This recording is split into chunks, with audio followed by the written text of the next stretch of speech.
আমাদের দীর্ঘ 17 বছর আমরা আমাদের ভোটার অধিকারের জন্য লড়াই করেছি, সংগ্রাম করেছি, আমাদের অধিকার আদায়ের জন্য সংগ্রাম করেছি ফ্যাসিস্টদের বিরুদ্ধে।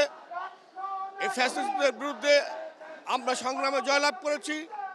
যুবদল, ছাত্রদল, স্বেচ্ছাসেবক দল, শ্রমিক দল সহ আমাদের অনেক নেতাকর্মী খুন হয়েছে, গুম হয়েছে এই ভোট অধিকারের জন্য। আজকে আমরা যেহেতু জয়লাভ করেছি, একটি অন্তর্বর্তীকালীন সরকার বাংলাদেশে বিরাজমান, যেহেতু ইঞ্জিনিয়ার ইশরাক হোসেন নির্বাচিত হয়েছে এবং সেই নির্বাচনে শেখ হাসিনা এবং তার দোসররা তার বিজয়কে ছিনিয়ে নিয়েছে, বাংলাদেশের সর্বোচ্চ আদালত ইঞ্জিনিয়ার ইশরাককে বিজয় ঘোষণা করেছে। আমি বলবো, রক্ষক যদি ভক্ষক হয় তাহলে সেই ভক্ষকের বিরুদ্ধে আমরা আন্দোলন করে সেই ভক্ষকের উচিত বিচার আমরা করতে পারবো ইনশাল্লাহ।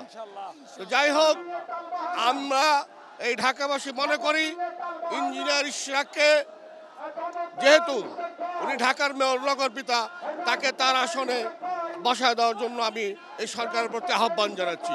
অন্যথায় আমরা জোরদার আন্দোলন করবো, সারা ঢাকা শহরকে অচল করে দেব। এই আন্দোলন হলো ইঞ্জিনিয়ার ইশরাক হোসেনের আন্দোলন। ইঞ্জিনিয়ার ইশরাক হোসেনকে মেয়র হিসাবে ঘোষণা করা হয়েছে আদালতের রায়ের মাধ্যমে। যে অনেকে মিডিয়ার বা লোকেরা বলেন যে এটা তো একটা আপনারা অবৈধ বলছেন। আমরা অবৈধ বলছি, কিন্তু আমাদের পাশাপাশি আমরা এটা আদালতের আশ্রয় নিছি যে এটা অবৈধ। এটা আদালতের মাধ্যমে গেছি এই কারণেই যে এই অবৈধটাকে বৈধ করার জন্যই আমরা আদালতে গেছি এবং আদালত আমাদেরকে বৈধ ঘোষণা করছে, আমাদের নির্বাচনটাকে বৈধ ঘোষণা করছে। সেই বৈধতার পিছনে নির্বাচন কমিশন গেজেট করছে, 2 জায়গায় বৈধতা পেলাম। আজকে দেখেন বিজিবি, পুলিশ আমাদেরকে এই আন্দোলনটাকে পক্ষে দেওয়ার জন্য আদালতের রায় আছে দেখেই তো ওনারা আমাদের সাপোর্ট করতেছেন। নয়তো আন্দোলন এভাবে চলতে পারে না, রাস্তাঘাট এভাবে চলতে পারে না। এটা সরকারের আদেশ, জনগণের পক্ষে দেয়া একটা আদেশ। এই আদেশ বাস্তবায়ন করার জন্য জনগণ চলে আসছে। এখন এই দায়িত্বভারটা যত তাড়াতাড়ি ডক্টর ইউনূস অত্যন্ত একজন ভালো মানুষ, আর মেয়র ইঞ্জিনিয়ার ইশরাক হোসেন, এটা তো এই নগর ভবন তো বুড়িগঙ্গার পাশে নিয়ে চলে যাবে না, এটা এখানেই থাকবে। এইখানে ওনার দায়িত্ব, উনি অত্যন্ত ক্লিন একজন ইমেজের মানুষ। উনি দায়িত্ব পালন করলে দেশের কোনো ক্ষতি হবে না, এলাকাবাসী চায় ওনাকে। আর সিলেটে যেহেতু একই কায়দায় দায়িত্বভার দিচ্ছেন, আপনারা কি জানেন সিলেটে দায়িত্বভার দিচ্ছেন?